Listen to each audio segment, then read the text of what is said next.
But when you come in, then it changes to a different way to narrate. You have a very particular narrative style that tells a story with it. And it's not only that it was political, but it's also the way that you narrate.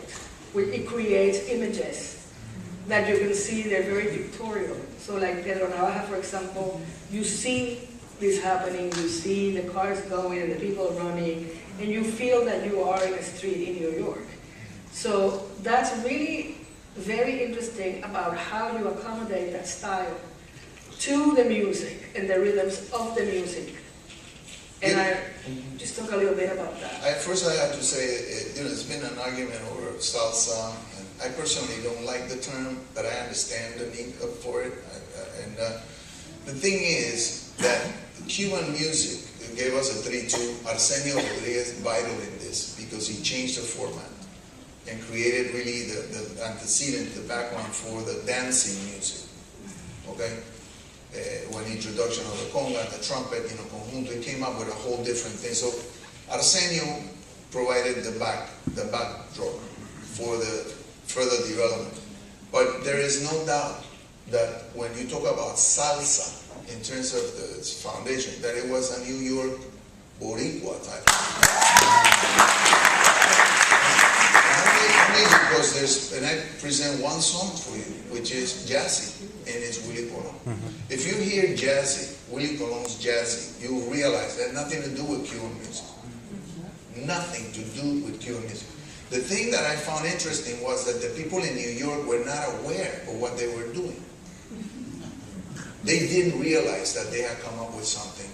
And this thing, even so, if again, Sonora Ponceña, Papo Luca and Kiki, you hear them play, and it's Puerto Rican music. I mean, it's a salsa with a real Puerto Rican element in it that distinguishes itself immediately from whatever Cuban or original Cuban music can be compared to.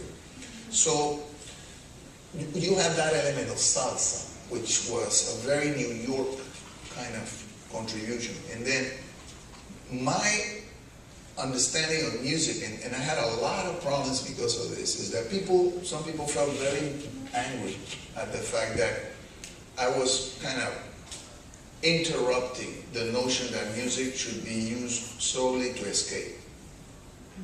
In other words, they're saying, Saturday, I want just to dance, and I want to have a couple of drinks, and I don't want to be subject to anything, but I just want to dance. And I was thinking, I don't have a problem with that. I don't have a problem with that. I love Gran Combo. I love the best band, Gran Combo.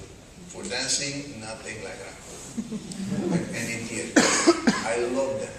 And will respect them and love them till the day I'm gone and beyond. But I also think you can have some music that is used to document, to denounce, to express what is happening in the city. And as such, I thought, I'm going to write about the urban reality. Not just the corner, and not just the guy who betrayed me, or the woman who abandoned me. And I'm not going to be just writing about that. I'm going to write about everything. And then I began to go in that direction. And Willie understood that right away. Ray didn't at the time. And I remember Ray saying it, actually. He was such a noble man, Ray Barreto, that he actually said it. Because people figured, it's not that I started writing when I was with Willie, it's just that people did not want to record the songs.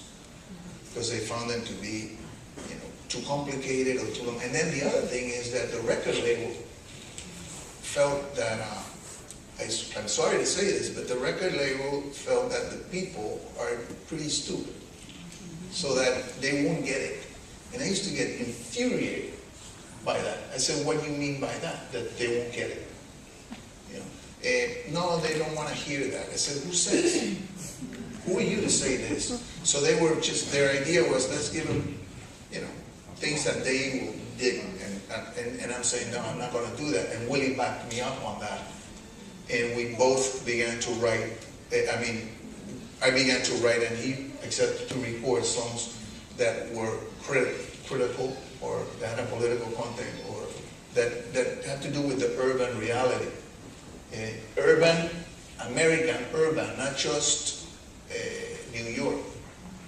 And that's important because the reason Siembra sold millions of copies was that the people who bought the records were not just people who danced salsa.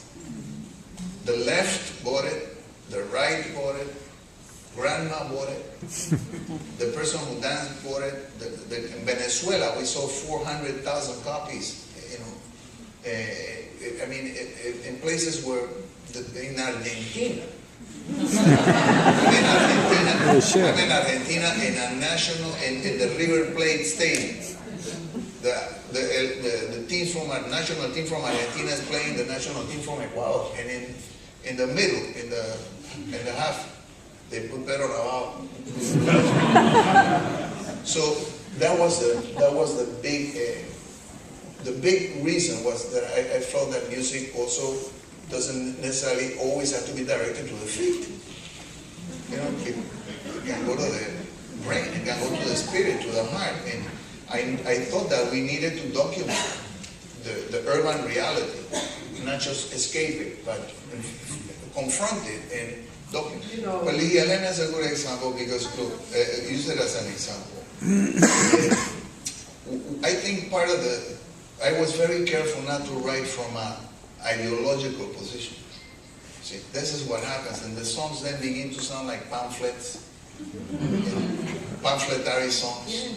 And you didn't go there? No, because I didn't believe, I mean, I had arguments with both the left and the right.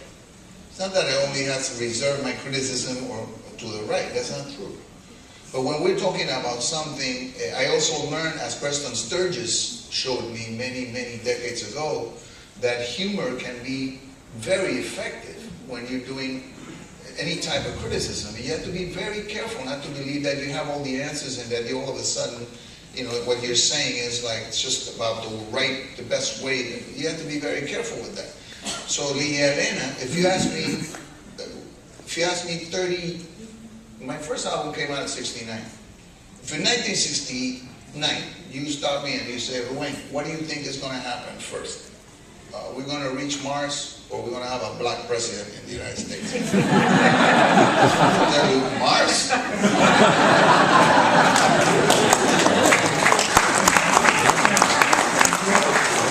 And why? Because I wanted it? No. Because at the time, that was the shape that we were in, and but in a song like Ligia Elena, for instance, which is about racial discrimination, that's what the song is about.